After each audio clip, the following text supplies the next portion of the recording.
那前2天你不是还说把孩子送出去挺好的？挺好，挺好，那也不能这么干啊！亲爹亲妈不要了啊！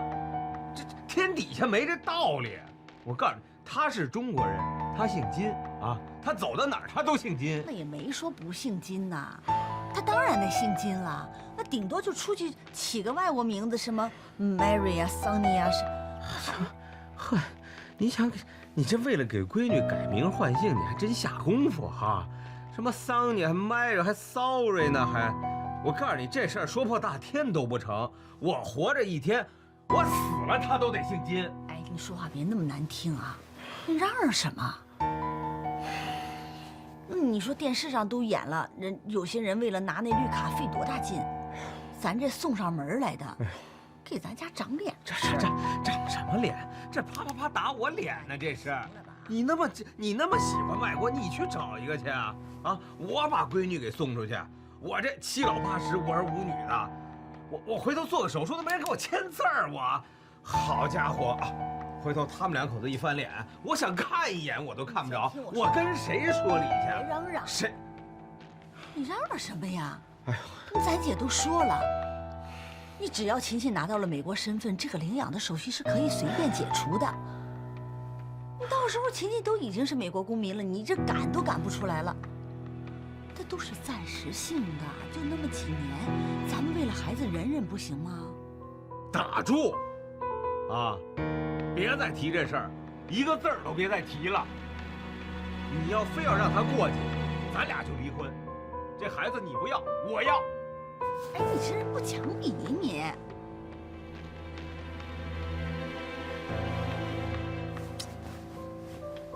老金，咱们再商量商量。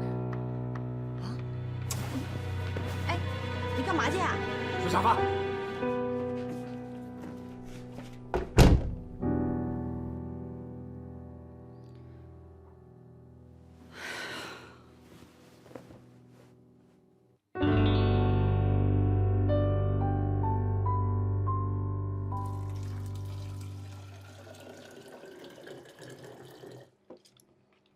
让你爸吃饭。爸，吃饭吧。你吃吧，我上公司吃去。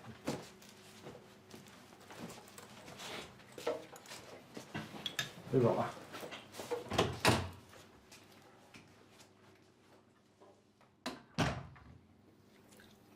妈，你是不是又跟爸爸吵架了？没事儿，啊，没事儿，放心吧，快吃吧。吃完了咱俩一块儿去上学啊，我送你。好吧。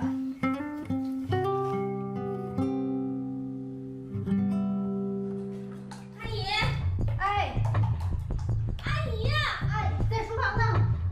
我温度计呢？啊，我这刚消完毒，还没打开，打开。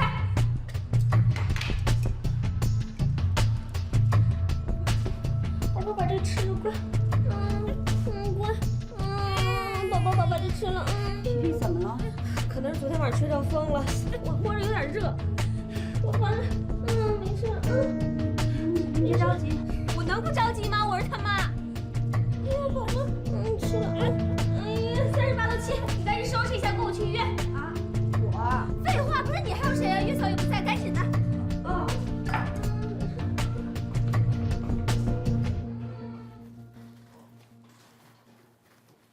阿姨，饭好了吗？阿姨，阿姨，呀，怪了，这点人都去哪儿了？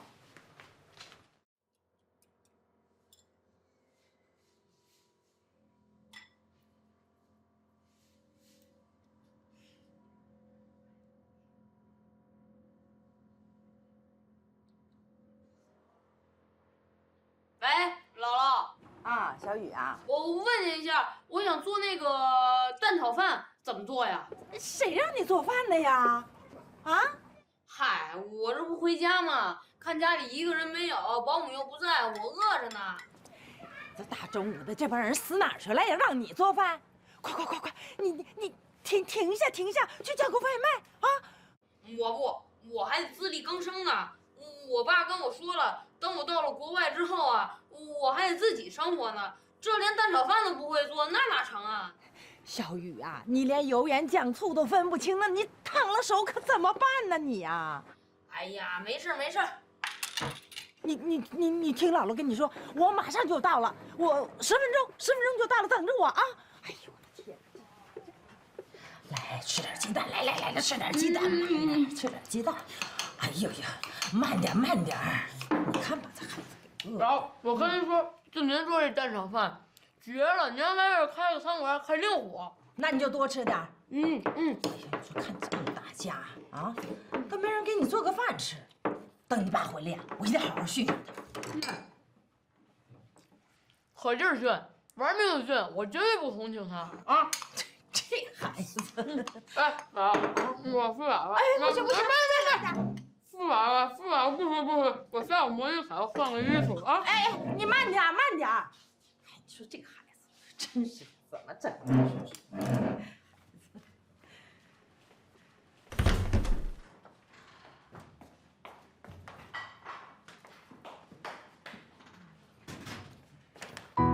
你谁呀你？你怎么进来的？啊，你就是那个小妖精！你到底是谁啊？你怎么进来的？她是我姥姥。哼，没眼力见儿的东西！小雨啊，不是我说你，你请你姥姥到家里来，我不反对。可是你总得事先给我打个招呼吧？我毕竟是这个家里的女主人，什么亲戚往来的，你不跟我说一声，这样合适吗？呸！谁是你家亲戚呢？啊，白骨精才是你家亲戚呢！可真是的，我来看我外孙，还得跟你请示，跟你汇报啊！哎呦，你以为你是谁呀你呀？你这个老太太，你说话嘴里放干净点，怎么说话呢？我嘴里怎么不干净了？啊？我还没发火呢，你倒嘚瑟上了。我问你，大中午的你不给小雨做饭，你去干嘛了？小雨饿得慌，自己做饭了，把它烫坏了怎么办？啊？老太太，是小雨弟弟发烧了，然后我跟太太……闭嘴！什么小雨的弟弟？啊，你儿子发烧了，就不管我小雨了？小雨饿坏了，是不是就随你的意了？还有，上回过年小雨被赶出家门，是不是也是你撺掇的？哎呀，你看看你啊，长得人模人样的，可你的心太黑了，坏事干多了会遭报应的。你这个老太太说话怎么这么损呢？我可算知道小雨坏的不着调是跟谁学的了。哎，你干嘛呀？起来！啊！你打我！你这个狐狸精！我这个小狐狸！你还打我小女！怎么了？妈，你怎么来了啊？有没事吧？这怎么了？这是？哎呀，你说我能不来吗？我要是再不来，小雨就让他后妈给折磨死了。你瞎说什么呢你？这大中午的，他不让阿玉给小雨做饭吃，我大老远的跑过来，我给小雨做顿饭。可是你媳妇儿骂我，说我应该跟他请示，应该跟他汇报。他刚才还打我呀！你这个老太太，你怎么瞎说啊？好了，根本就没有。回屋去啊！来，送太太回屋啊！我来。咱们走吧。姥姥，你别装了。妈，你来这边坐。哎呦，妈您坐啊。亮中啊，你和小雨妈刚刚扯证的时候，你什么时候来家里？我不都是好酒好茶的伺候着吗？啊，是。现在倒好，小雨连口热饭都吃不上啊！我来看我孙子，还得请示，还得汇报。你说我在这儿，他后妈就欺负他；我要是不在这儿，还不得把小雨给整死啊？你在这胡说八道什么呢？啊，我怎么招小雨了？你出来了！明明是你一直骂我好吗？好了，你少说两句啊！阿姨，你来，你说是不是你们刚才没给小雨做饭吃？刚才这个女人，她是不是指着我的鼻子骂我了？是不是啊？你少说两句。不是你们中午没给小雨弄饭吃啊？啊，你干什么去了？我干嘛去了？你儿子生病发烧去医院了。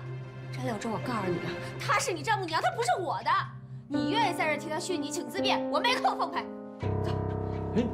哎，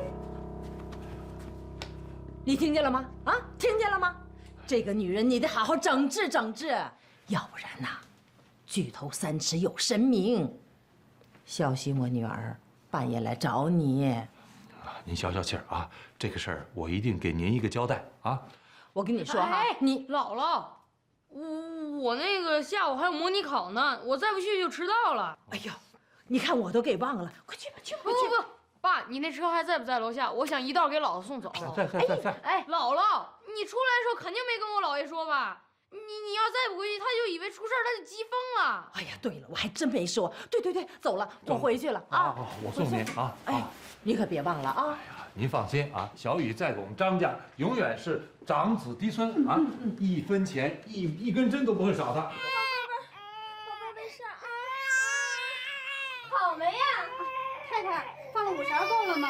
哎呀，够了，赶紧出去接那离子水了，千万不能用温开水。哎。这孩子都哭成这样了，你偶尔用温开水兑一次又怎么了？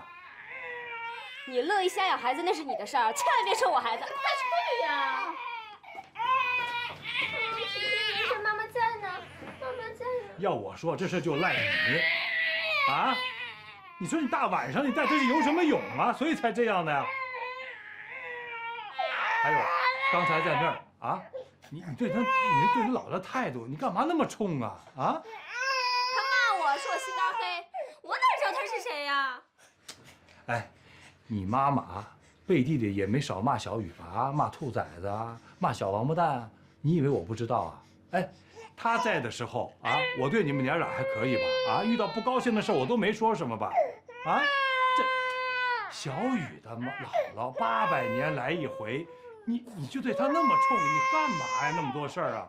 还有，人小雨啊，小雨正在考托福的关键时刻，啊，你说你大中午的把个保姆给带走了，你让这孩子自己在那做饭，你让街坊邻居知道，以为我们虐待小雨呢。张亮洲，你看看，你的孩子已经病成这个样子了，从进门到现在，你一句关心的话都没有，就知道小雨有没有饿着，小雨有没有饿着。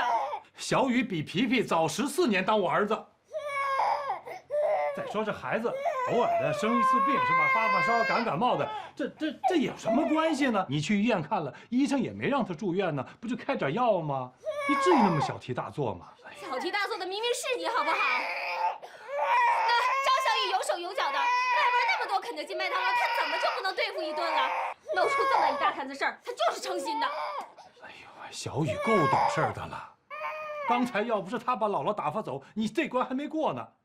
我告诉你啊，他要骂你啊，3天3夜不带重样的，还不带脏字，你信不信？张亮洲，你现在是帮着外人说话呢是吗？我给你生孩子，给你养孩子，你现在这么数落我，抱着，你儿子你养吧。哦，哎，你干嘛你？好了，不。现在这医院，陆山跟以前可是不一样，一套的现代化设备，都是新装修的。哦，好，现在讲究高大上。那当然，还有哎，看看我们这咖啡厅啊，病人、工作人员休闲的地方，这以前能有这个？好，你看我们咖啡厅外边的这些景啊，真全是商业广场。真是。看那边啊，看，哎，你看那是谁？方圆，老同学。你看谁来了？哎呦，我陆山老陆。对呀。哎呦，哎，你怎么在这儿呢？啊，找王师哥办点事儿。哎呦，这800年没见了。800年不止，感觉好几万年了。这个从毕了业就没见过面吧？嗯，哎，不，我结婚时候咱见过呀。啊，结婚的时候啊。你最近忙什么呢？嗨，我能忙什么呀？不像你和汪师哥，业务好，都在一线。你像我这学医都学成商了，也就做个医疗代表呗。哎，你别信他啊，人家现在可不一样。那他代理那些品牌可都是大品牌，医疗代表，医疗的都是那些大型医疗设备，施耐德、美嘉。那你土豪啊？小豪，来，快坐会儿。来，哎，喝点什么？我去买啊！哎，我来，别，你让他去，土豪嘛。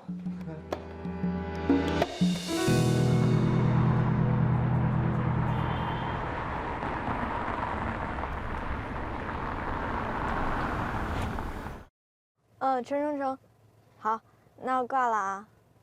拜拜。他可真啰嗦。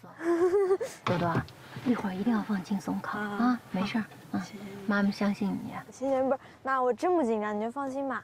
多多，妈为你骄傲。闭上，闭上。这不是朵朵家的车吗？啊？哎，小雨，哎，老张，哎呦，文杰，哎，老张呢？小雨一会儿过来。好好，放松考哈，别紧张。别紧张，千万别紧张啊！小雨，尤其是你啊！我不紧张。啊！就当锻炼锻炼啊，放松放松。哎，老张，我去停个车哈。哎，好。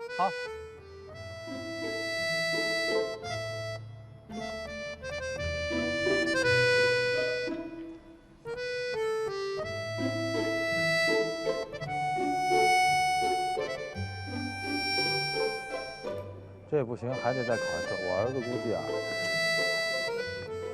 让他练点手，是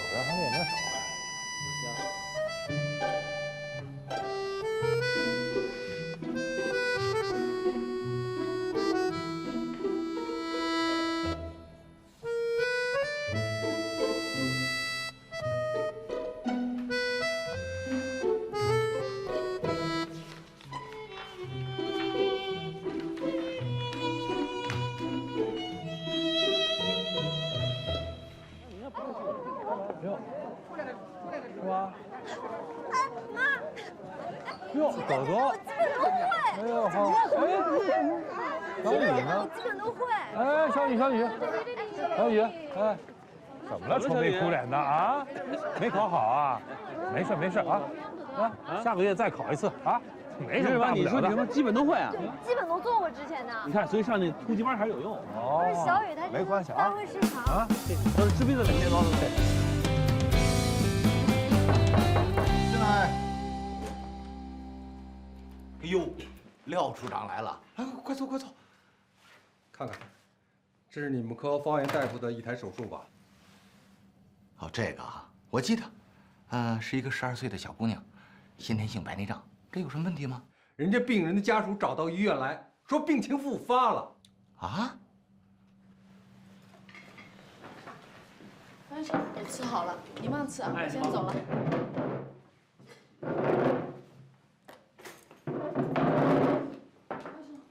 哎，老王，吃饭了吗？吃什么饭呀？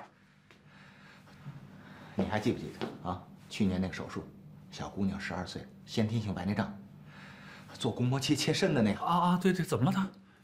人家家属找来了啊，到院里来闹了，说那孩子又看不见了。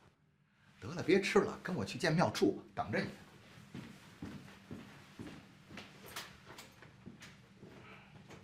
从严格意义上来说，这就是一次医疗事故。你们只是在手术记录上写了一笔，这恐怕不妥当吧？妙处，当时吧当时是这样啊，方大夫主刀，在做宫膜切的时候呢，切的稍微深了一点，不过好在当时就补救回来了。哎，这份报告呢也是那实习生写的，我当时看了一下，我觉得也没什么太大的问题，就没特意的再写另外一份报告，就这么回事。问题不是很大，病人的家属都找回来了。之前的斜视震颤，其实做的是有问题的，震颤还没有稳定，现在斜视又出现了，而且更严重。我也是从一线里整下来的，从医学角度讲，我们有责任；从医德角度讲，我们就更有责任了。这事儿主要是赖我这不应该啊，当时做一个模糊处理。方大夫是咱们眼科的一把好手，之后的处理呢，我看也是妥当的。如果要有什么问题的话，很有可能啊是跟这患者的体质还有术后保养是有关系的。王主任，这事儿不管跟患者自身有没有关系，手术是我做的，责任在我，我应该负全部责任。小芳，当初你要是我写事故报告上来，我们就能及时跟踪患者，今天这麻烦就可以避免了。今天我不是有意在责怪你，这事儿弄不好是会惹大祸的。当然你也别怪我，我怎么会怪你呢，妙处？是这样，这事儿责任肯定是在我，我觉得该怎么处理怎么处理，好吧？哎，处长，你看这样行不行？咱们这事儿一定处理，能不能就在课里处理了？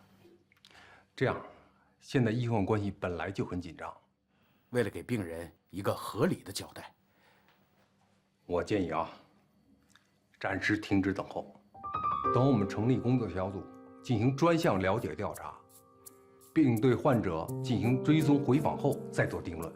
你看怎么样？那就这样，我先走了。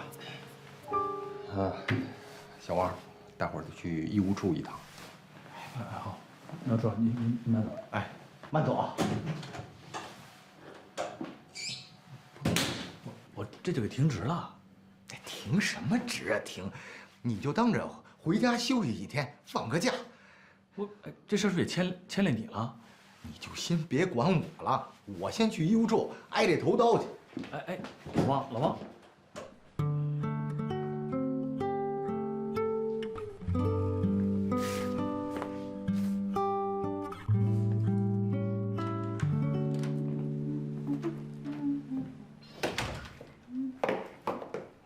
哎，你在那儿坐着呢？啊？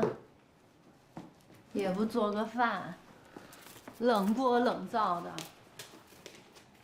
跟你说话呢。你在这儿坐着干嘛呀？没事，晒晒太阳。怎么了？没怎么。没怎么，头发这么乱。我这是思考的。你说，我要是不当大夫，在这大千世界，我还能干啥？当一个出租车司机，搞建筑。你不当大夫，你怎么了？我跟你说，你别着急啊。今儿单位给我停职了。为什么？你记不记得上次就是躲了一晚上没回来，然后我还回来就生气发脾气那天？我不是做了一个小手术，出了个小事故吗？当时觉得都处理好了，结果那病人复发了，可能是我手术的问题，也可能是他自身体质的问题，就又找回来了。医院说要调查清楚，就先给我停了职了。哎，没见过这样的，我真是不说你们医院，用你们的时候一个个照死里面用，几个晚上不睡觉这么做手术啊，出了点问题就把自己撇干净，凭什么调查你啊？你先别，你在这儿激动。什么破单位啊？啊？我说你先别着急呢嘛。什么不着急啊？医院是有医院的责任，那主要责任还是在我。那你们单位不也一样，也不会替你们扛这个事儿。赔多少钱？没说赔钱的事。那没说赔钱，那停多久啊？也没说停多久。那不就行了吗？你就借机休息呗，那正好回来陪陪朵朵，陪陪我，不是挺好的吗？别生气了，有什么好气的？这事儿。不是，我也不是生气，我主要是担心嘛，想着第一这工作不知道什么时候能回去上班去，还有一个你说我爸那么爱较劲的人，他要知道我出了事故给停了职，非气死我了。千万不能让我爸知道啊，也不能让我妈知道，也不能让朵朵知道，朵朵肯定告诉爷爷奶奶。知道，我不说，你别说漏嘴就行了。你说，我这要真是没了工作，以后怎么办呀？是啊，你以后怎么办啊？可不就得我养你吗？等会儿这阳光太强，我看不太清楚你。哎，我当初追你娶你的时候，就觉得你是一商业奇才，我就是奔着吃软饭去的。不会吃软饭，你是谁呀？要吃也是我吃呀。哎，你看这世界这么大啊，我刚在这想，将来有一天呢，我带着你，带着朵朵，你带着钱，咱们去周游世界，多好，啥也不干。就是，反正你想过，如果你不当大夫，你想干什么？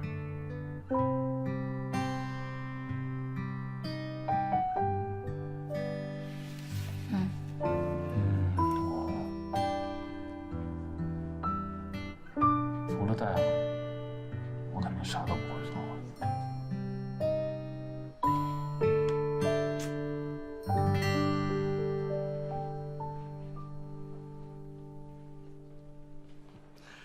哎呀，你们二位来我这儿，我这是蓬荜生辉呀！啊，黄老师，坐。嫂子快坐，尝一尝，这是今年新毛尖。好，我得喝啊。来，在这儿拿好啊。哎，他这眼睛，哎呀，别提了。老方，我们今天可是无事不登三宝殿啊！今天来找你们呀，就是因为老黄的眼睛，这2只呢都是白内障，可他又有糖尿病，又有高血压。打住，我知道了。想请方圆看眼睛，对吧？啊，对。哎呀，这还要你们亲自跑一趟，打个电话告诉我，我替你安排不就完了吗？这，行，我现在就给他打电话。现在手术成功率挺高的，别担心。有微创，糖尿病、高血压，我就怕这个。再说你儿子那号特别难挂，这是个问题。他急了。可能手术吧。今天是礼拜几啊？礼拜3。哎，正好，他呢下午门诊这样1点钟的时候你们就去，我呢就给你们写个条。他呢见字如见人，他就会替你们安排。到时候该怎么治，该怎么看，他就会给你安排。有什么情况呢，你给我打电话，好不好？好，行，没问题的啊，放心，放心，别麻烦了啊。那真的不错呀。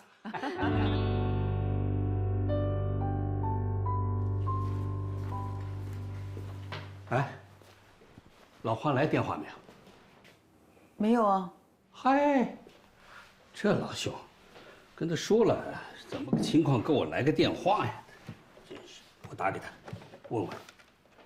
哎，是不是方圆他没在门诊呀？你别急。哎，老黄，情况怎么样？是什么情况？我还等你信儿呢这。啊？没找着他？不会吧？他什么停职？不会吧？他谁停职啊？你别急。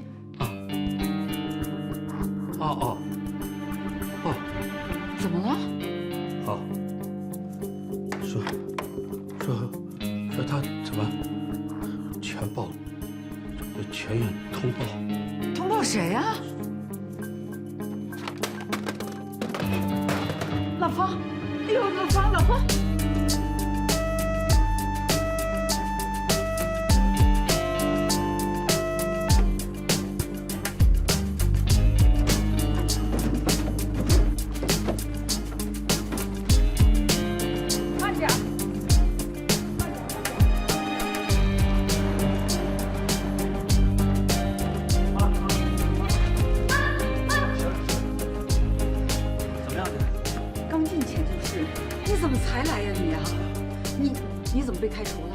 没开除，就是你犯什么错了？我没犯错啊！哎呀，一个小医疗事故，一个小……跟你爸急的。哎，行，那什么，你先陪着妈，我去找一下主任。什么时候进去的？刚刚进去。妈，没事，方圆在，定个神啊！老黄，咱们都一个院的，有话我就直说了。冠白造影的结果已经出来了，血管75%的堵塞，而且都是近端的大血管，必须使用 PCI 了。行，PCI 就是心脏支架。那做吧，反正 PCI 是越早做越好。哎，老方，你看一下这片子，你看这儿还有这儿，我们大概需要放5个支架。啊，要放这么多吗？啊，这不算多。必须放这么多，或者你们可以选择直接搭桥。我想想啊，还是支架吧。这搭桥，我担心这胸腔镜有创口的问题。怎么说，我爸也是个快70的人了。现在这支架品种也挺多的，你看你们，肯定选最好的呗，牵扯到进口的问题，自费的。我们选最好的。好，那我先去做一个准备，你们马上去办一下手续。行，好吧？好啊。谢谢。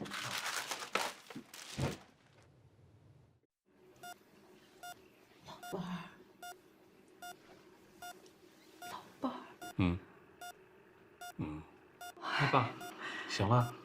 你总算是醒了啊！我这在哪儿啊？啊，在医院，在我们单位。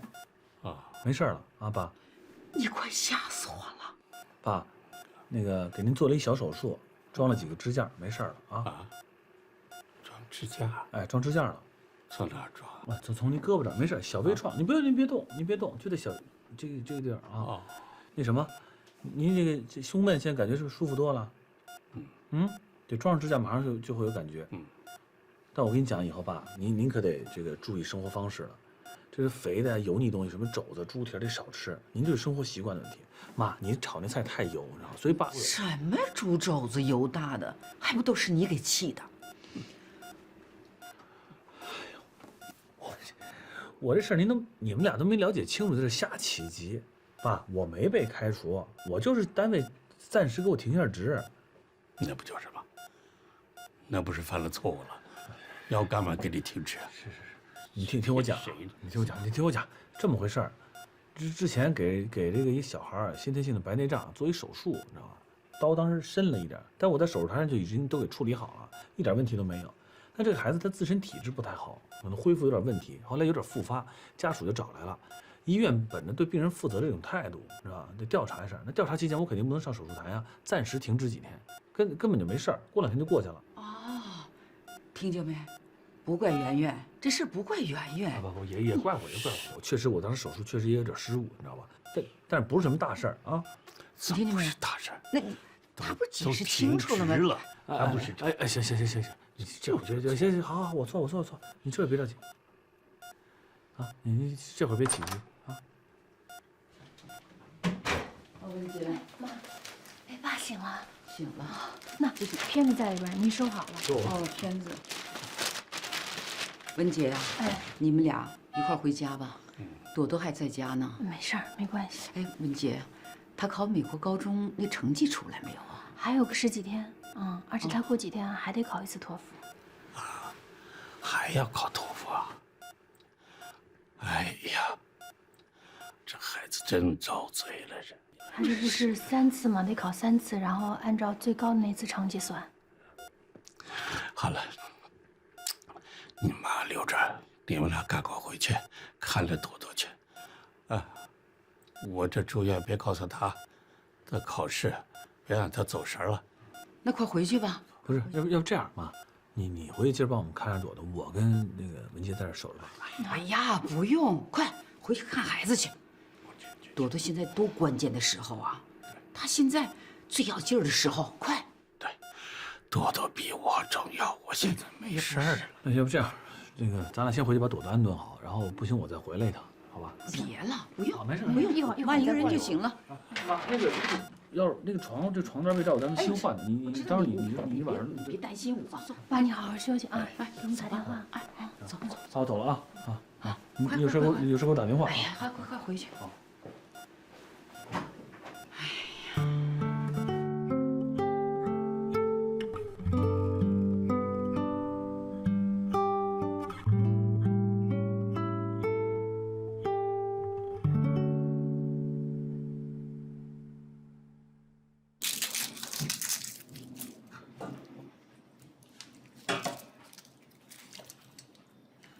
你说我爸这还真生气，哎，就这中国这望子成龙，哎，我都这岁数了，他还望子成龙。文姐，我41了，我爸他还生气，你必须工作怎么能给弄没了？你将来我就不懂了，我在医院我能成什么龙啊我？哎呀，他这也是着急上火啊，本来身体就不好，是不是？是。那什么，你回头。你就到医院，你就使劲词儿我、批评我、骂我，知道吗？我现在分析我爸，他的那个生气程度啊，如果按100分算，起码是99.5。你一骂给他夸气，这个气就给解下去了。然后你别等着他做最终冲我来了，就是你行了，你不用说了，我知道该怎么办。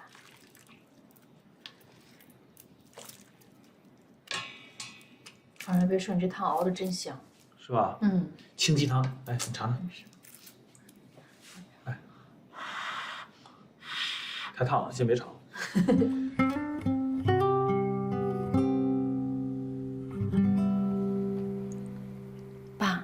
您看圆圆给你熬的这个汤，一点油都没有，多好啊！您喝一口吧。哎呀，你可真是的！王主任来看你，把前因后果说得多清楚啊！你还犯什么倔呀？你就喝点汤嘛。什么叫我犯倔？他明明有错嘛，那刀就没有开好嘛。啊，医院给他搞了这么一个停职，这就是个处分嘛。爸，你听我说，方圆他是人，他不是神。神仙开刀可以保证从来不出一次错，那人不可能保证100%不出错呀。这圆最近本身压力就大，还有这事儿其实赖我。那天啊，哎呀，那天啊，朵朵不见了啊，朵朵不见了？哦。不是，那天我以为朵朵不见了，然后我就着急，我就给她打电话。我不知道她正要做手术，你看她这个情绪，带着这个，你在做手术，她才出的错。而且每个人个体差异不一样，有的人恢复的好，有的人恢复的不好，有的医学能找着原因，有的医学上他就是找不着原因，他就突然就不行了。所以你不能全部把责任都怪方圆。对嘛，气1-2天就行了。你说你这老气，你这儿生气，圆圆也生气，他心情也不好，他也紧张。完了，他后边手术再开不好，你说怎么办？对了，欢欢过几天就回来了，你是想让欢欢在这儿来看您呢？还是在家看您呢？我这事儿千万不能告诉欢欢啊！千万不能告诉他。不说，不然了，他一听说好，又得坐了飞机立马赶过来了。我跟你说啊，你要是不好好吃饭，我现在就给欢欢打电话，我就告诉他。来，爸，这都凉了，那喝一点，好吧？喝一点。哎，我来。怎么样，这味道？没油。你现在不能吃油。哎，妈，你们没吃东西吗？这样吧，我过去买点面去，好不好？一会儿圆也过来。多买点，我也吃点。你先只能喝这个，没有油的啊。我去了。那行。来，我喂你。来，我这样喝多过。不用了，我自己来。哎呦，吓我一跳呢！我跟你说，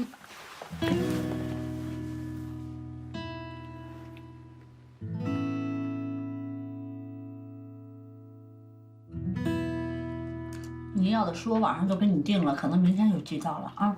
好。爸，你回来了，我去给你。我不吃，我马上还得走呢。哎，爸，你别走了，你就搁家吃一口吧。你别给妈妈生气了。我吃不下啊，你好好吃吧。哎，爸，你别走了，这孩子都跟你说半天了，别没完没了啊。谁没完没了？我吃不下，你听不明白吗？这卖儿卖女的饭我吃不下。你说什么呢？爸，什么叫卖儿卖女啊？你不知道啊？你妈没告诉你啊？哎，你怎么没跟你闺女说呢？我怎么了？我干什么见不得人的事儿了？嘿，好，来，琴琴，坐，听听你妈跟你说说啊。你说说吧，到底怎么回事？我怎么了？我光明正大。光明正大，你说呀，我听着呢。我是得说。说，现在就说，我听听你怎么说。琴琴，妈妈想让你去美国上学，可这学费实在是太贵了，咱家这经济条件你也知道。那咱就不去呗，反正我也不想出去。钱的事儿你小孩别操心，有妈妈呢。你大姨给了一个消息，她说，只要上了美国的公立学校，那几乎就不用花什么学费，特别省钱。什么人能上公立学校啊？持美国绿卡的，拿了美国身份的都可以。但是我没有啊。所以呀，你大姨也是好心好意啊。她说，把你过继给她，这样你就有了美国身份，就可以上公立学校了。妈，你的意思是要把我送给大姨，你不要我了？哎，琴琴，你真聪明啊，一下子就全明白了。他的意思呢，就是把你给人了啊，以后他就不是你妈，我就不是你爸了。哎，你能不能别瞎说？能不能不吓唬孩子呀？怎么了？哪儿错了？你本来就说的不对。哪儿不对啊？别听你爸瞎说啊！我跟你说，不像你想象的那样。其实这个，哎呀，怎么跟你说呢？就是，爸爸妈妈还是你的爸爸妈妈，就是那个法律上、户口本上就改2个字而已。再说了，那也是你的亲大姨，是不是？妈妈也没说把你过继给别人呐。特别好的事儿，啊，以后呢，你在美国有一新爹，有一新妈，都是崭新的，美国造的啊。我们在这儿你也甭管，等你长大，你有空你回来看看啊，看看我们俩死没死。你快闭嘴吧，金志明！怎么了？怎么了？哪儿错了？不就这个意思吗？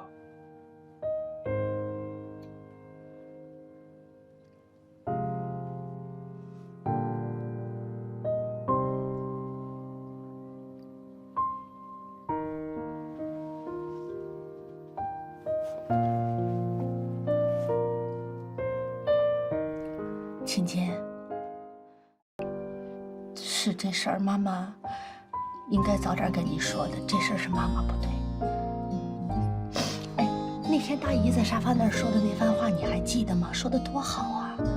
她说一个事儿没做之前，先不能否定。你都没做，你怎么知道这个事儿它是好还是不好啊？对吗？大姨说过一句话，我觉得特别好。那时候我已经14岁了，我也可以有自己的主见、自己的想法。你现在什么想法？我去也行，不去也行，我什么都可以。但我就是希望你们2个不要再吵架了，我们像以前一样开开心心、踏踏实实的过日子。我不想让你们因为我把这家给拆散了。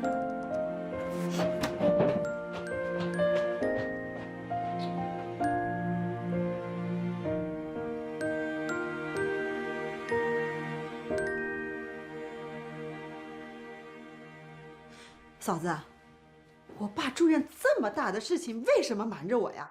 啊，要不是我妈说漏嘴了，我到现在还蒙在鼓里呢。为什么我哥到现在不接电话？你们是不是还有什么事情瞒着我呢？不行不行不行，我改机票，我后天就回来，我肯定得回来。哎，芳欢，你先别着急啊。是这样的，第一个呢，没有任何人想故意瞒你；第二个，事情实在是太突然，而且就实话跟你说吧，明天呢，爸爸出院了，一切都好。然后我们呢，肯定明天要忙着给他张罗出院。然后后天呢，朵朵要考试，所以这2天家里面基本上所有的人都是焦头烂额。你呢，这样，你不如也不用改机票了，你就晚2天回来，等我们把所有的事情都处理好了，你再回来，好不好？不行，我肯定得回来，我后天就回来。我。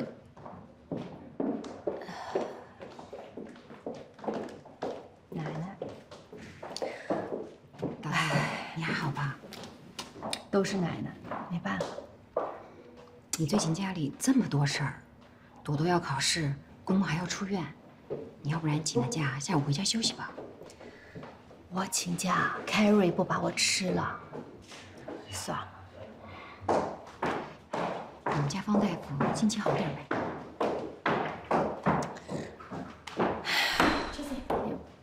哎，戴安娜，我先走了，你们聊啊。哟喂，Carrie会找你啊？什么事儿？他好像对你38的销售业绩不是很满意，小心点哦。谢谢啊。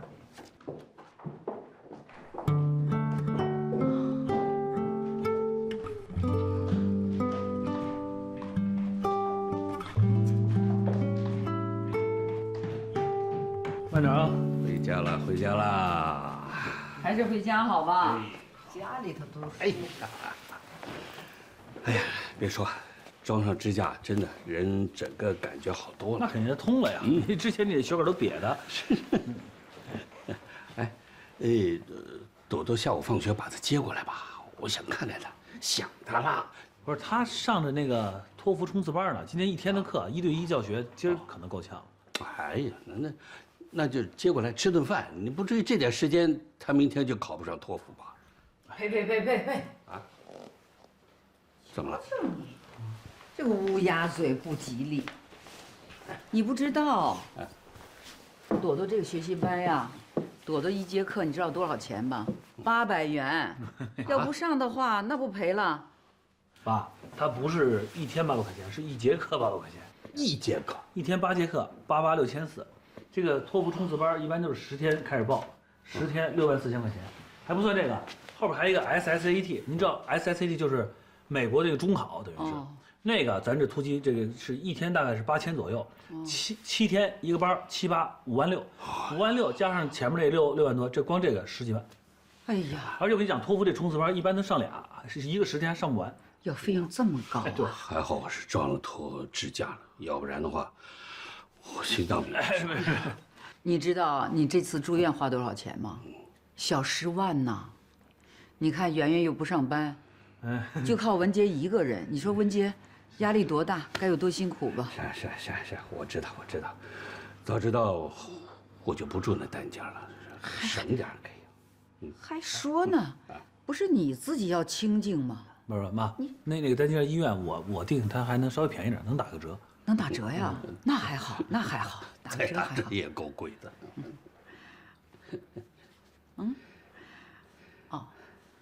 那什么，爸，跟您说一个那个特别高兴的事儿啊。这高兴的事儿呢，这个就是朵朵虽然今天不能来陪您吃饭啊，但是有另外一个人，他一会儿来看您了。谁？就是明天有另外一个。谁？你也特别熟。谁？你快说吧。但是你心脏，你不要太激动啊。那个欢明天回来。哟，明天欢欢要回来了。哎呀，不是说下个礼拜吗？装了支架。你可小心点，小心点。哎呀，说下个礼拜，那我。哎呀，行了，你干嘛去？我得。哎，你明儿你现在去买什么鱼，买什么肉？你明天买就来得及。明天买的。啊，明儿我明天我接他，啊，明天接他。明天接啊，明天接他。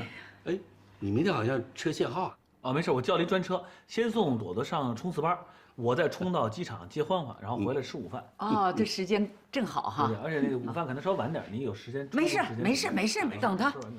实在不行，我们先吃，给他留着。不行，得等他一块儿吃。那我饿怎么办？你饿，我单独给你煮点面。那差不多，我去洗个手去。哎呦，这欢欢要回来。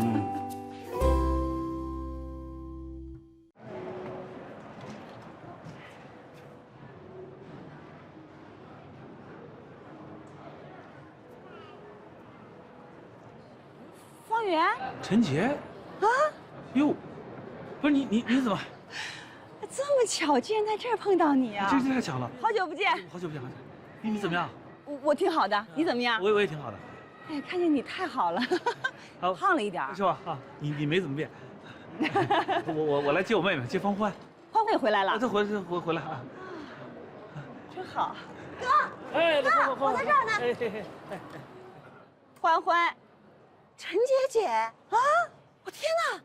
我不是穿越了吧？太巧了，今天这么多年没见面了，一下子今天你们2位我都见到了。我机场我遇他了，你说都。这么多年，你跟我哥都没有联系吗？没有。我去美国之后，我好多同学的联系方式都没有了。哎，咱们班同学电话号码你都有？我都有。你给我一个，留个微信。哎，好，来，你扫我。我扫你行。我给通过一下了。哎呦，真好。哎呀，太巧了啊！就是啊。陈姐姐，你这次回来是来出差呢，还是待一段时间？对，没有，这次我回到北京，我要长待一段时间。我们公司在北京有新的业务了。哎，你还在眼科医院吧？我还在医院，工作。行，那回头咱们约起来，好不好？聚一聚，聊一聊。那我先走了，好，拜拜，再见啊！好，来，谢谢。行，联系啊。好嘞，微信联系啊。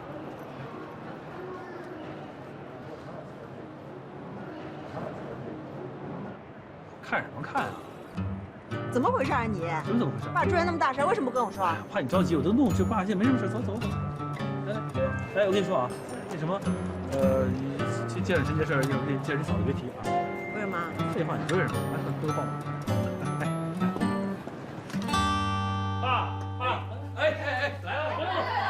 爸，闺女儿。嫂子。哎呀，宝贝女儿，爸，你快回来啊！好了没有啊？好了没有？好了。走，人都好，嫂子好，叫。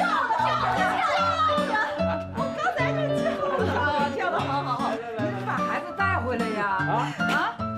改机票嘛，这我临时改到我的，他们的就改不到，下回吧。哎呀，想死我大外孙了。哎，你别担心我，挺好的，这是个小手术，一点没事的。早上我还去散步呢。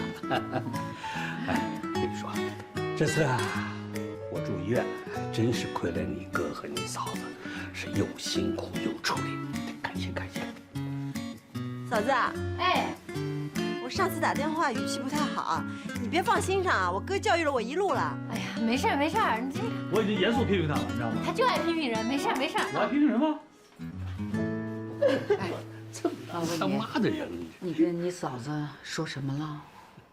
就是爸生病的事儿嘛，我觉得他们瞒着我。哎，那真错怪他了。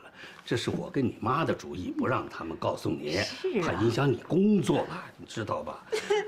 行，别哭了，来，喝点茶，喝茶，补充点水分，然后接着哭啊。别烫。说句良心话啊，闺女儿，你嫂子比你这亲女儿贴心多了。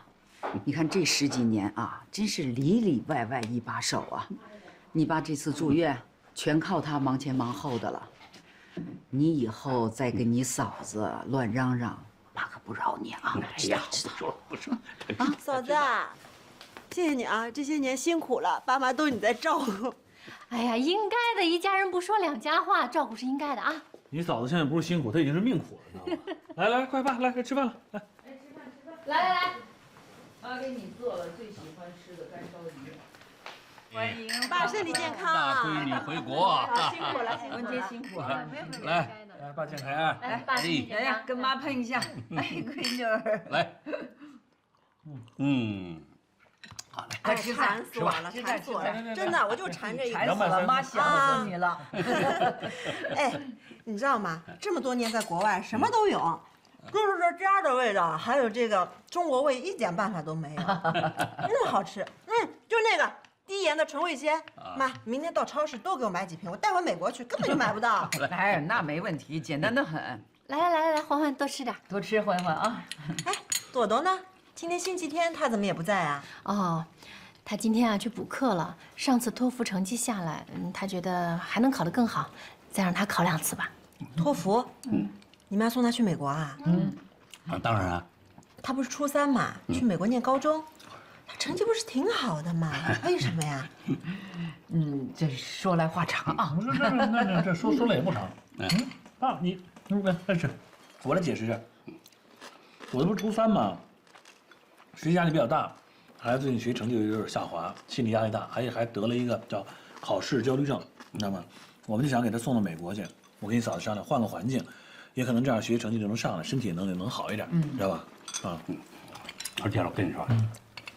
我们一合计，把学校都选好了，就在你们家附近。这样呢，朵朵呢白天到学校上学，晚上呢就到你们家，住在你那儿，我们也就放心。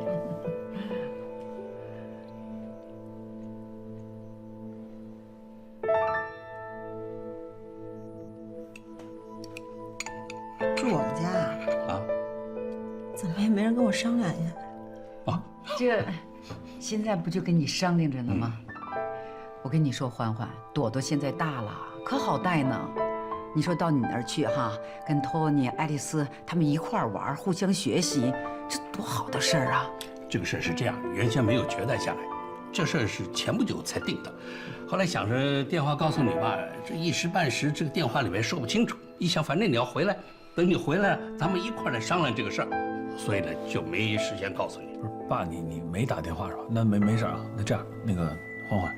这事儿呢，要不回头咱们再商量，好吧？再商量啊！别，什么还去呢？是这样，这个原先呢，你哥哥嫂子呢不想打搅你，就想去找个寄读学校在那住了，在那上学。后来我跟你妈一听，极力反对，说干嘛呀？你守了个姑姑这么好的条件，干嘛舍弃求远了？所以我们极力反对，说服他们俩了，然后就准备把朵朵住在你们那儿，在那儿上学。爸，这太突然了，我接受不了。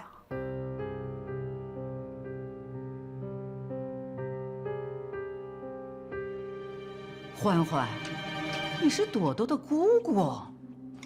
妈，就因为我是她姑姑，我才觉得你们这么做不妥当。她那么小，你们就送她漂洋过海的，对吧？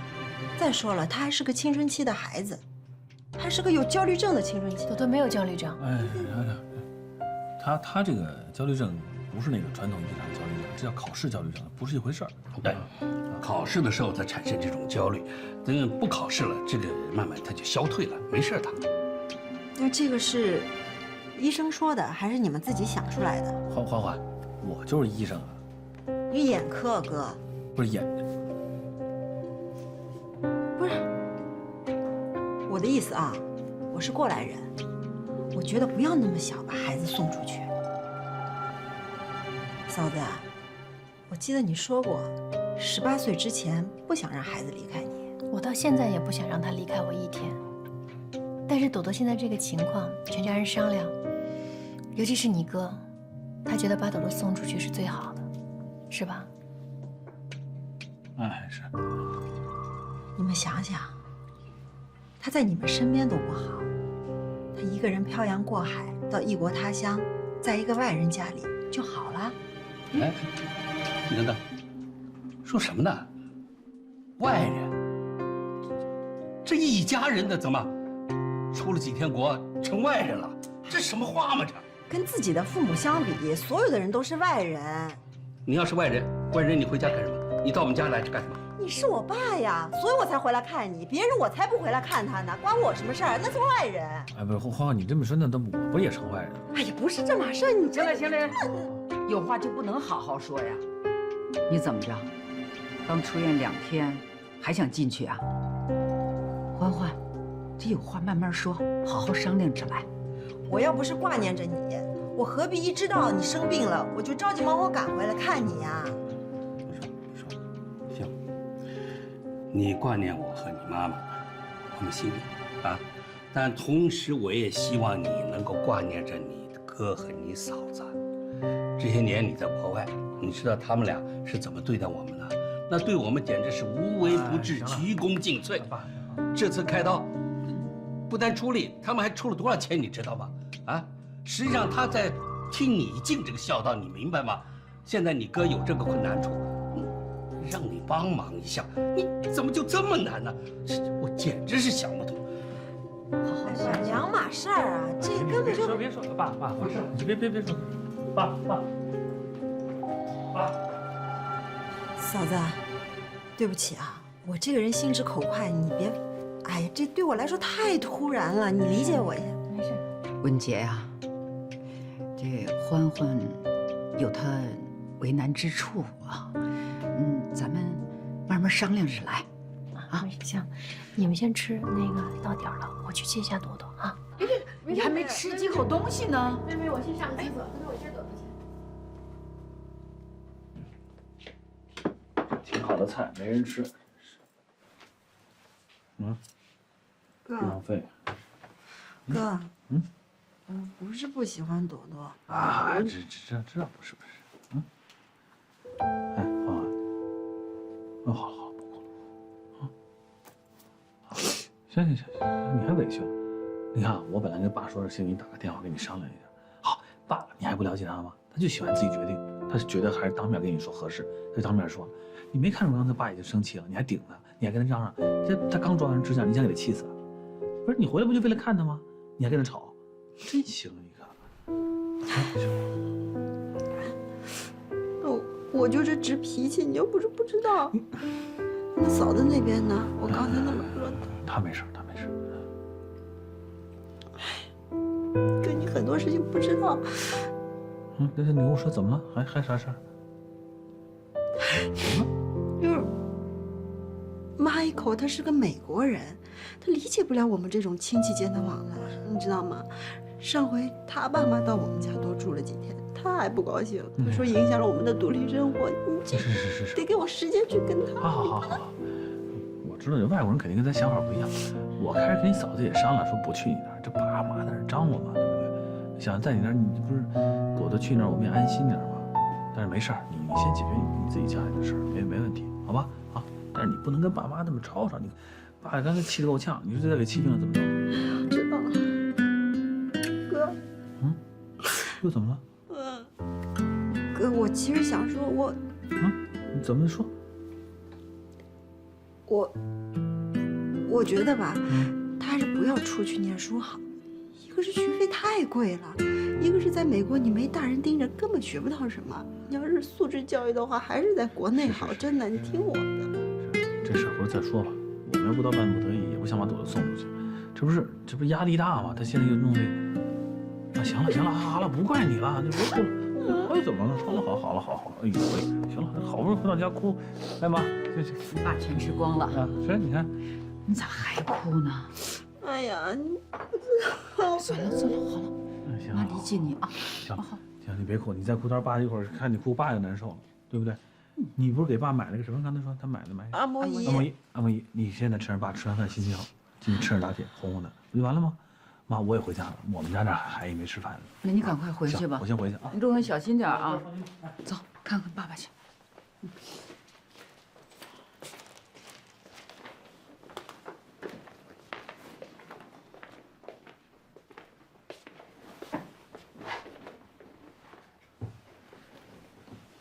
爸，这是我给你带的按摩仪。孩子的一片孝心啊，你就试试嘛。前几天我在电视上看到过，这个东西很贵的呢。先放着，我打会儿试。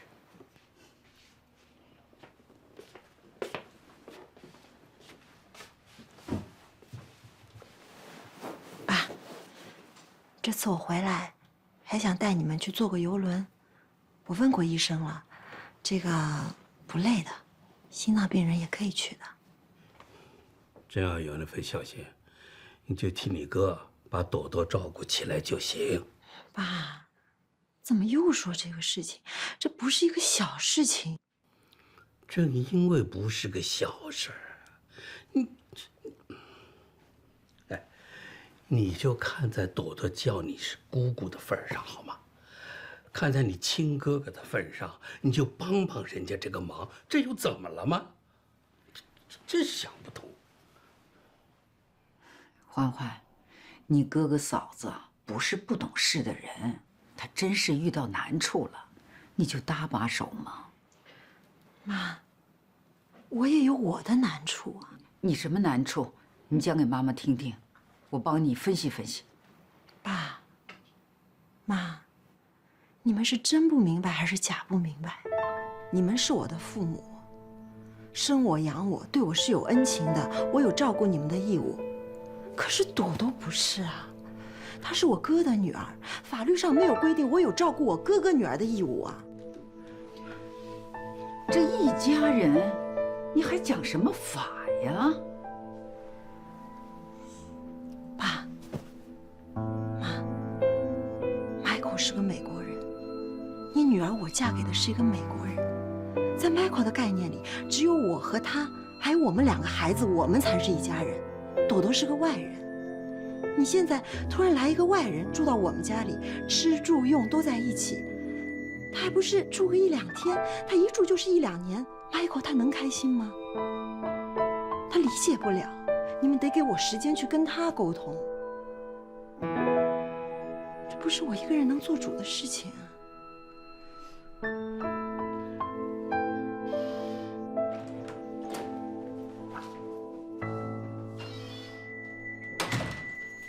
哎，不是接朵朵去了吗？我一猜你就是回家生闷气了。这么早接什么朵朵呀？换你看云了是吧？我没看云，数汽车呢是不是？数了多少辆了？行了，别生气了。我妹就那德行，你不知道，急脾气，心直口快的。我没生气，这有什么好生气的呢？不是说我们人出国都会变的，都会忘了你以前做的好。是啊，以前他出去你带着托你，肯定现在他拒绝朵朵去住，你肯定是不舒服。但是我觉得也不能完全怪欢欢变了啊，他关键有个外国老公，知道吗？老外跟咱中国人的思维不一样，可能不喜欢什么亲戚朋友这种不是特别熟的住家里，他觉得别扭。赖我们呢，太拿自己不当外人了，咱们太上赶着了。不是，主要我爸我妈上赶着瞎张罗啊，再想法子呗，不一定非得住他们家呀。对，有别的办法，没事儿，再想别的办法吧。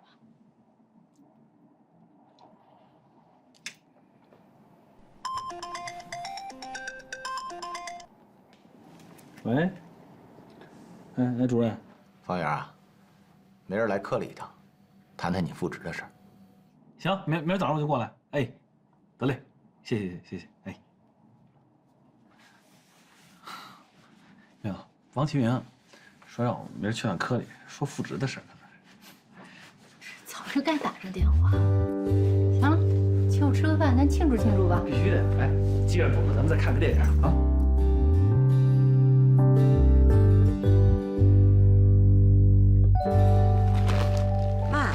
为什么要用报纸啊？减震呀，不容易摔碎嘛。你不是喜欢吃味极鲜吗？妈多给你带几瓶。回去呢，给 Tony 做酱油拌饭，也让他尝尝咱们家乡的味道。好了，不说这些了，我要隆重的向你们宣布，啊，从今天开始，以后欢欢再回来。我们再也不吵架了，大家一定高高兴兴。啊，那是不可能的，我觉得。啊，哎呀，别哭了。你心好不好？你别生气了。我没生气，这次是爸不好，我不了解情况，我不原谅好，啊。对不起。好了，别笑了。行，妈别哭了。你也别哭了。我过几个月带孩子回来。你呀，经常回来比什么都好。行，别哭，把孩子带好啊。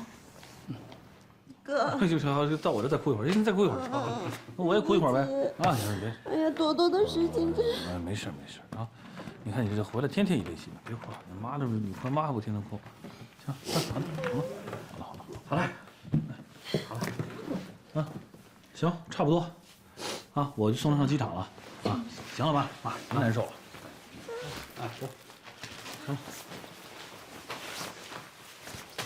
走。那好了，行，好了。走了。好了，可以，走。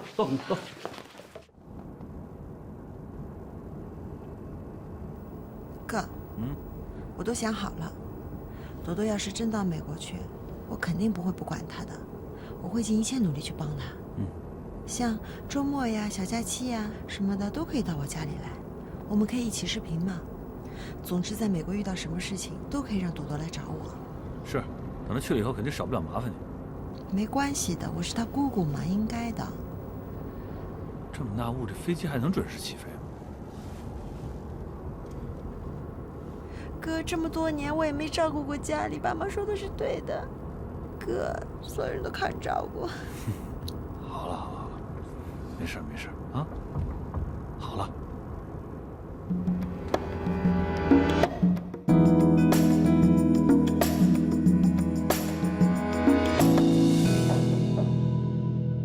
进来。我来了。哎，坐。这么长时间在家里，是不是闲得发慌啊？哎呦，还是你了解我，就我这双手啊，一天不磨角膜碱你就难受。哎，怎么样？我这事儿处理完了啊，我可以复职了。不行啊，是这么回事啊。说你这人的运气啊，也确实是不好。这本来这件事儿呢，不是什么大事，可是在整个医疗系统里边，影响还是挺大的。这马上就是国际医生节了，上面啊打算把你这个事儿啊做成一个反面典型来抓。如果拿你这事儿当了典型，你是无论如何不能再在科里待了。啊？什么？老王，你先别着急，你听我说。走，不是我。其实院长心里也知道这件事儿你确实挺委屈的，可你说那怎么办呢？这不是就默许我，让我给你找个好点的去处。这现在咱们上上下下都在构建城乡一体化医疗服务新体系，临县人民医院呢，上面的意思呢是打算破格提升为咱们院在临县的一个分院。你年前不是正好到那儿去帮助培训过一段时间吗？哎，那儿的领导对你反应不错，非常满意。所以这院里打算把你当成骨干派到临县去，任眼科主任，为期1年。你看，1年？老王，我知道，这不是没办法的办法。你说你不去临县可以，那就在家停职。可是停职停到什么时候去？你跟我可是都靠手上的活计吃饭，临床这东西3天不碰，那手就伤了。行了，听我一句话啊，去给院里服个软，说你愿意去临县。临县虽然小，可小有小的好处啊。第一，那块儿没人知道你以前的事儿；这第二呢，临县人民医院现在已经是2家了，你到那儿做的是眼科主任，那评称高，不是分分钟的事儿吗？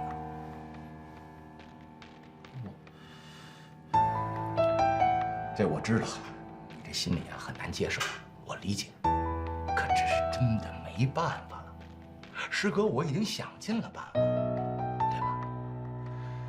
再者说，表面上看那是1年，你可别忘了，我还在这位置上呢。今儿我就拍胸脯子给你保证，不出半年，我就找个由头把你捞回来，这不就完了吗？1年半年的问题，我这……你听我说，临县离咱们这儿也不远，开车就那几小时的事儿。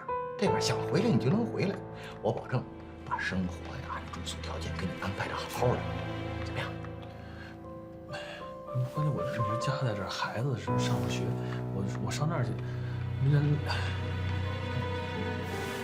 我再考虑考虑，我想想，你让我想想行不行？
陆山，我方圆，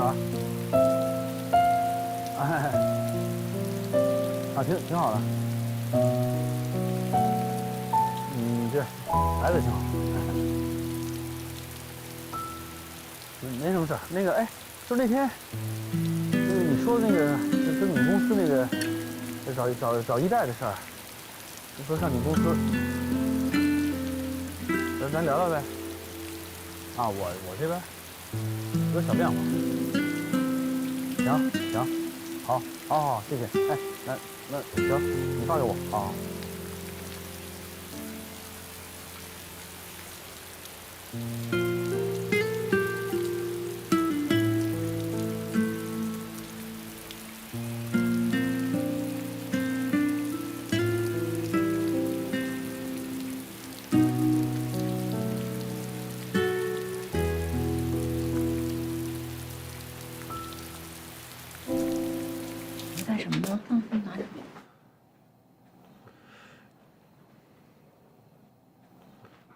文杰，我跟你说个事儿啊，现在医院这边还挺麻烦的，说可能想把我调到临县去挂职1年，先回避一下这事儿，或者在医院先坐冷板凳，这么等着，等候处理。到临县去啊？而且要么就坐冷板凳啊。那这临县，我这回还自己一人去，人小周也不在啊。哎呦，你别闹了，不是你们医院怎么能这么处理呢？那这样的话，谁还敢当医生啊？哎行，你不懂医院这是怎么回事？我确实骨膜切的深了，你当时电凝止血那都做得很及时，但毕竟是我手术上造成的失误。那不能这么处理吧？那怎么处理？现在就是人家这处理也有道理。那汪主任跟我谈了，我也没什么可说的。不是，他不帮你说话吗？他帮我说话了，那我师哥能不帮我说话吗？啊，他现在其实到临县也是做眼科主任，他还想着说，熬个半年1年调回来，还能给我直接把正高职称给解决了呢。但是我不是想现在情况，咱们家正是一非常时期，我爸身体不好，你工作又这么忙，是吧？朵朵面临着这学习压力这么大，你说家里没个人在这盯着，我跑到临县去，那我可能就1个周末回来一趟，甚至2周末、3周末才回来。那不行。就是啊，肯定不行。所以我就想跟你商量，要不然我这么耗着也不是事儿，我要不然把工作给辞了。不是你别担心啊，不是我已经找好下家了。你记不记得陆山？我上次回来不跟你说过，我碰上我大学那同学，辍学那个，他现在做1代做的挺好的。然后我就想，我就跟他通个电话，我想我要不然上他那当个1代，这样挺好，挣的钱多，时间又自由，我还可以多陪陪朵朵。方圆，你跟我说过，当医生是你从小的理想。也不是，我小时候理想是当解放军，还有科学家。见了你之后是立志想当一个色狼，你知道吗？没事儿，我其实觉得1代也挺好，真的，时间自由，挣得又多。他除了底薪之外还有提成，啊，那你说后边朵朵要上个什么补习班啊，学校有什么事儿，那我都可以盯得多一点。我回家我手艺好，我还可以做饭，我就征求你意见。如果你觉得没问题，我就把工作辞了吧，上陆山那儿去。我听你的。行，那就这么定。没事啊，没事，我是也许是好事，是不是？就是，我其实早就不想在公立医院干了，干的活又多，这负担又重，累得跟狗似的。还有就是这医患关系压的人简直受不了，这太烫了，你给我兑点温，弄温点。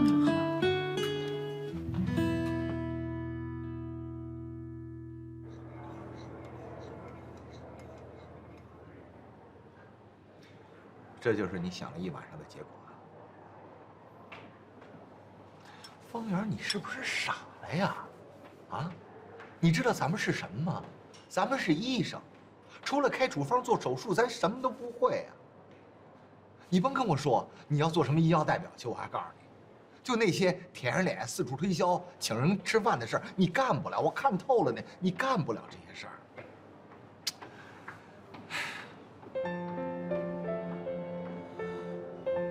那我怎么办？你现在情况就摆在那儿，这医院要查，我也不可能说就这么耗着。那你给我弄个权宜之计，临县去个半年1年的。我爸身体不好，我可能不能离开北京。我闺女现在面临的这个中考还是出国，这一大堆事儿。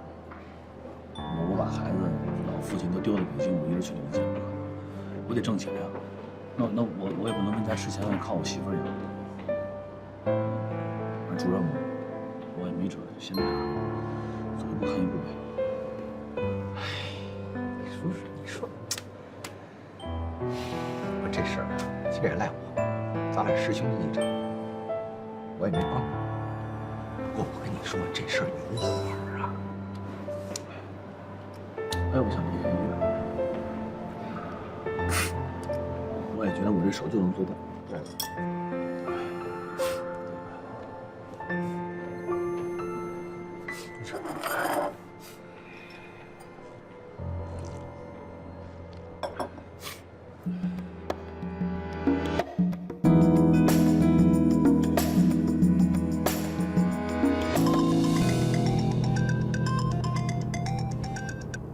哎，你好。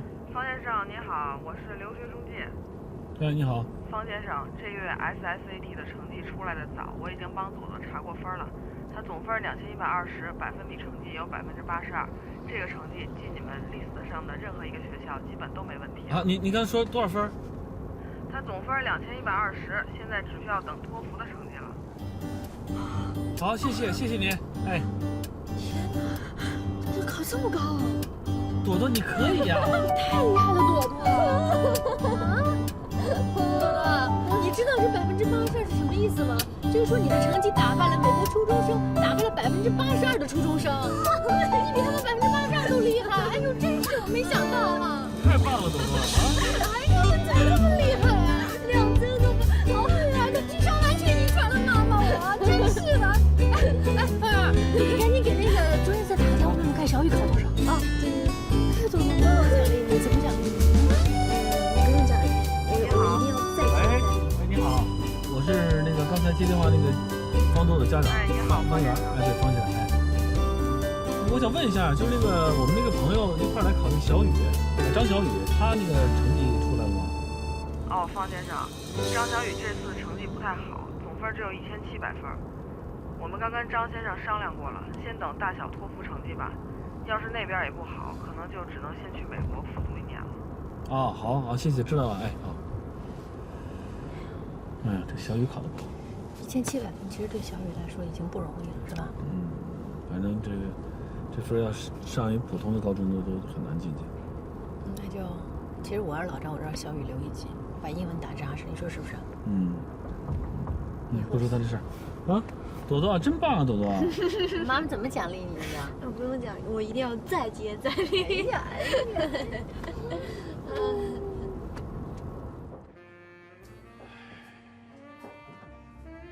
来，儿子，别愁眉苦脸的啊。